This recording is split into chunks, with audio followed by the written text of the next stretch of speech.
அனைவருக்கும் வணக்கம். நான் மிஸ்ஸஸ் அகல்யா ரவிக்குமார். இந்த பதிவில் உங்களை சந்திப்பதற்கு மிக்க மகிழ்ச்சி. இந்த பதிவை பார்க்கறதுக்கு முன்னாடி புதுசாக நம்ம சேனலை இப்போ தான் ஃபஸ்ட் டைம் பார்க்குறீங்க அப்படின்னா மறக்காமல் சப்ஸ்கிரைப் செஞ்சுட்டு பாருங்கள். பக்கத்துலேயே ஆளுங்கிற பட்டன் இருக்கும், அதை ப்ரெஸ் பண்ணிங்க அப்படின்னா போடுற வீடியோ எல்லாமே நோட்டிஃபிகேஷனில் காட்டும். வீடியோ பிடிச்சிருந்தது அப்படின்னா மறக்காமல் லைக் செய்யுங்க, உங்கள் ஃப்ரெண்ட்ஸ்க்கெல்லாம் ஷேர் பண்ணுங்கள். இப்போ வீடியோவை பார்க்கலாம். ஏற்கனவே என்னோட பதிவில் கருட புராணத்தில் உள்ள தகவல்களை பலவற்றை சொல்லியிருக்கேன். ஒரு சகோதரி ரீசண்டாக ஒரு கமெண்ட்டில் கேட்டிருந்தாங்க, அக்கா எனக்கு இப்போ ஒரு சந்தேகம். அது என்னவென்று சொன்னால், கருட புராணத்தில் யமலோகம் செல்லும் ஆன்மாவானது வைதரணி நதியை கடக்கும் பொழுது ஒரு முறையாவது நீ கோதானம் செய்துள்ளாயா என்று கேட்பார்கள் என்று சொன்னீங்க. இந்த விஷயத்துல தான் எனக்கு ஒரு சந்தேகம் இருக்கு, அது தீர்த்து வைங்க அக்கா. செல்வம் இருக்கும் நபர் கோதானம் செஞ்சிருவாங்க, அதாவது மாடுகள் எல்லாம் வாங்கி கொடுத்து ஈஸியா இருக்கும். சாதாரண ஒரு மாடுடன் என்ன செய்வது, அதை பத்தி ஏதாவது சொல்லி இருக்காங்களா?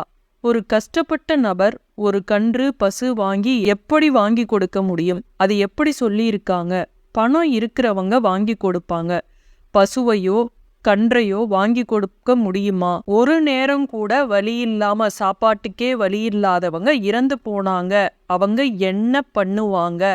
எனக்கு அதை பத்தி கொஞ்சம் வீடியோ போட்டிங்கன்னா ரொம்ப நல்லா இருக்கும் அக்கா. நீங்க போடுற வீடியோ ரொம்ப எல்லாமே நல்லா இருக்கு. இந்த வைதரணி நதியை கடக்கிறதுனா மானிட நபர்கள் என்ன செய்வார்கள், என்ன பரிகாரம் செய்ய வேண்டும்? இதுல எனக்கு இன்னொரு சந்தேகம். தானத்தில் அன்னதானம் சிறந்தது என்று சொன்னீர்கள், ஆனா அந்தணர்களுக்கு மட்டும் செய்யணும்னு சொல்லி ஒரு ஜாதியை குறிப்பிட்டு சொல்லி இருக்காங்க. அப்படி ஒன்றும் கிடையாது இல்ல. இந்த இரண்டு விளக்கங்களுக்கும் எனக்கு கொஞ்சம் விளக்கம் போடுங்க. வீடியோ போட்டிங்கன்னா ரொம்ப நல்லா இருக்கும், நானும் தெரிஞ்சுப்பேன். அதே மாதிரி ஒரு நபருக்கு கண் பார்வை அதிகரிக்க என்னவெல்லாம் செய்ய வேண்டும் அப்படின்னு கேட்டிருக்காங்க. இவர்கள் சகோதரியா சகோதரனா என்று எனக்கு தெரியல.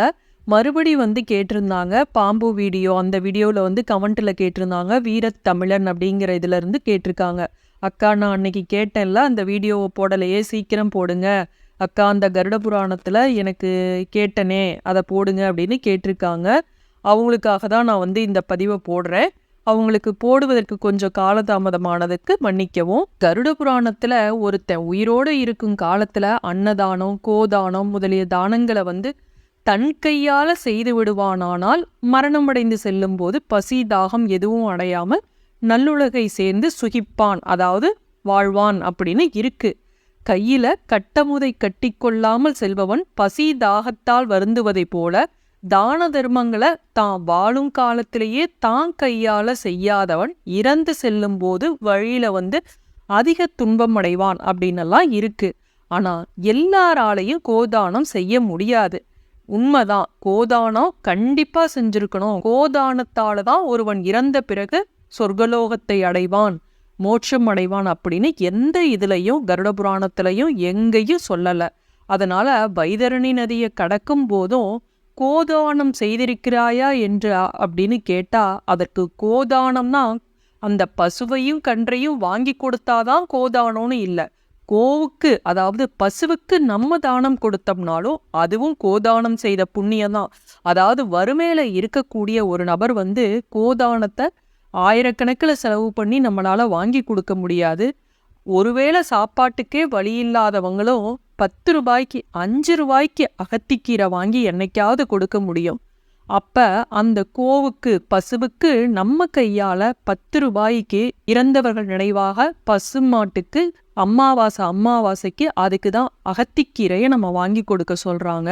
அந்த கோதானம் அப்படிங்கிறத கொடுத்த புண்ணியத்தை கூட வறுமையில இருக்கிறவங்க இந்த அகத்திக்கீரையை வாங்கி கொடுத்தோம் அப்படின்னா நமக்கு சேரும். எந்த ஒரு இதுலையும் பிராமணர்களுக்குத்தான் அன்னதானம் கொடுக்கணும் அப்படின்னு எதுவும் இல்லை. அதாவது இது பெருமாளே கருடனுக்கு சொன்னதுதான் இந்த கருட புராணம். அதற்கு பிறகு வந்தவங்க பிராமணர்களாக இருக்கலாம், இல்லை யாராவது இருக்கலாம். இதை எழுதிய நூலை எழுதியவர்கள், அந்த புக்கை எழுதினவங்க அவங்களோட கருத்தை மாற்றி அமைத்து சொல்லியிருக்கலாம். இருக்குதான் கருட புராணத்துல பிராமணர்களுக்கு இதை தானம் செய்யுங்கள் அப்படின்னு இருக்கு, இல்லைன்னு நான் சொல்லலை.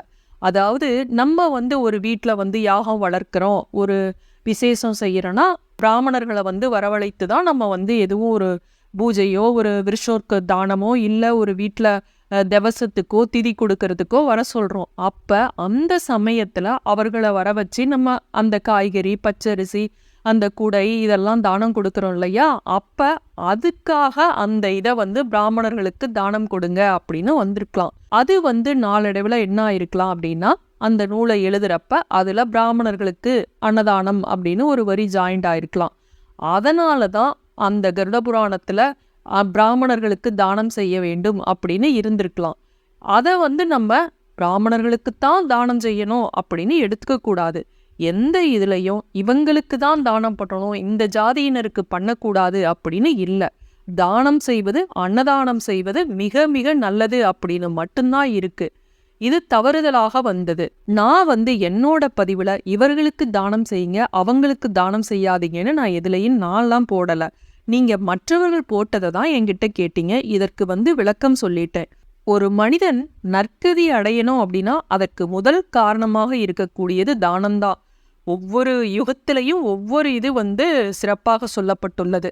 யாகம் ஒரு யுகத்தில் கிருத யுகத்துக்கு ஒன்று, கலியுகத்துக்கு ஒன்று, திரேதாயுகத்துக்கு ஒன்று. அது மாதிரி கலியுகத்துக்கு அப்படிங்கிறதுல இதில் வந்து மனிதர்கள் வந்து தன்னுடைய கர்மாவை போக்கணும் அப்படின்னா தானங்கள் தான் சிறப்பாக சொல்லப்பட்டு இருக்கிறது. இன்றிருப்போர் நாளை இல்லை. அதனால் இன்னைக்கு நம்ம கையால் நம்ம மனித உடல் அழியக்கூடியது அப்படிங்கிறதுனால நல்ல காரியங்களையும் நல்ல செயல்களையும் நாளை செய்து கொள்ளலாம் அப்படின்னு நம்ம தள்ளி போடவே கூடாது. அதே மாதிரி புத்திர பாக்கியம் உடையவன்தான் நற்கதியாவான் அப்படின்னலாம் சில பேர் தவறுதலாக சொல்லியிருக்காங்க. அப்படி அல்ல. கருட புராணத்திலேயே வந்திருக்கு. புத்திர பாக்கியம் உடையவனா இருந்தாலும் தன் கையால் எந்த ஒரு தர்மத்தையும் செய்யாமல் அவன் இறப்பானாயில் அவன் வந்து நற்கதி அடைய மாட்டான் அப்படின்னு சொல்லப்பட்டுள்ளது. புத்திரனே இல்லாம இருந்தாலும் அவன் நல் வினைகளை செஞ்சிருந்தா அவன் நற்கதியை அடைவான் அப்படின்னு தான் சொல்லியிருக்காங்க. அதெல்லாம் விட்டுட்டு தவறுதலா யாரோ ஒருத்தர் புத்திர பாக்கியம் உடையவன் தான் சொர்க்கத்துக்கு போவான், அவன் மட்டும்தான் நற்கதி அடைவான் அப்படின்னலாம் சொல்லியிருக்காங்க. நம்மளால முடிஞ்ச உதவிகளை நம்ம மற்றவர்களுக்கு செய்யறது காசு பணம் தான் உதவின்னு கிடையாது. ஏதோ ஒரு வழியில மனதளவுலையோ உடலளவுலையோ எந்தோ ஒரு உதவி நம்ம செய்வதும் புண்ணியம்தான். அதனால உங்களால முடிஞ்சது நம்மளால முடிஞ்சதை நம்ம செய்வோம். நற்கருமங்களை செஞ்சோம் அப்படின்னா நிச்சயமா நம்ம யமலோகம் போகும்போது எந்த கஷ்டத்தையும் நம்ம படமாட்டோம். அதே போல கண் பார்வை அதிகரிக்க என்ன செய்யணும் அப்படின்னு அந்த சகோதரி கேட்டிருந்தாங்க. அதுக்கு சூரிய பகவானை சொல்வாங்கல்ல, கண் போன பிறகு சூரிய நமஸ்காரம் செஞ்சு என்ன பயன் அப்படிம்பாங்கல்ல. கண் பார்வை அதிகரிக்கணும், நல்ல கண்ணு இதாக இருக்கணும் அப்படின்னாவே சூரிய நமஸ்காரம் தான். தினமும் சூரிய உதயத்தின் போது காலை 6:30-7 மணிக்குள்ள அந்த சூரிய பகவானை பார்த்து ஓம் நமோ ஆதித்யாய புத்திர் பலம் தேகிமே அப்படின்னு தினமும் வேண்டுங்க. கண் பார்வை அதிகரிக்கும். மீண்டும் அடுத்த காணொளியில் சந்திப்போம். நன்றி, வணக்கம்.